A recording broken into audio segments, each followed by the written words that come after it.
Muling pinatindi ni United States President Donald Trump ang kanyang trade agenda nang i-anunsyo niya ang isang malawakang bagong global tariff, bagay na maaaring bumago sa komersyo sa mundo pati na sa mga presyo ng mga bilihin sa Amerika. Ayon sa Trump administration, ang hakbang ay bilang proteksyon sa mga industriya sa Estados Unidos. Pero babala ng maraming kritiko, maaaring balikan ito ng retaliatory tariffs. CNET 25 correspondent Rosel Feria para sa report.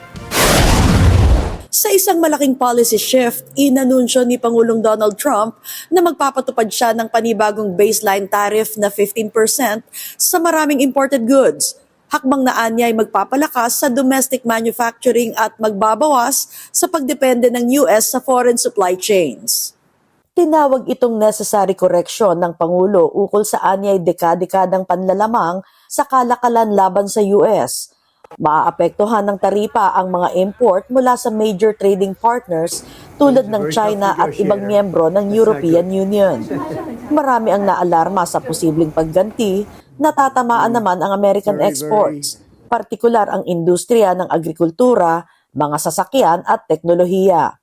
Ayon sa international trade analyst, ang nasabing tuntunin ay nahaharap sa tuligsa mula sa World Trade Organization kung saan ang mga pagtatalo ukol sa taripa ay kadalasang nauuwi sa matagalang laban ng legal.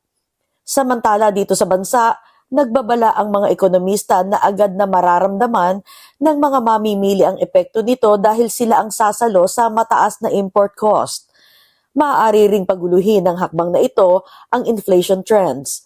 Gayunman, para sa mga taga-suporta ng planong ito ng Pangulo, mababawi ang maikling pagtaas ng mga presyo kung lalawak ang produksyong lokal at babalik ang trabaho sa iba't ibang industriya.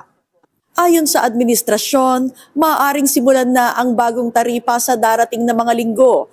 Gayunman, pwede pa ring maapektuhan ang pagpapatupad nito sa harap ng legal challenges at negosasyon sa mga kaalyado. Rosel Feria, Washington, D.C. para sa Mata ng Agila International, trusted, connected, on point.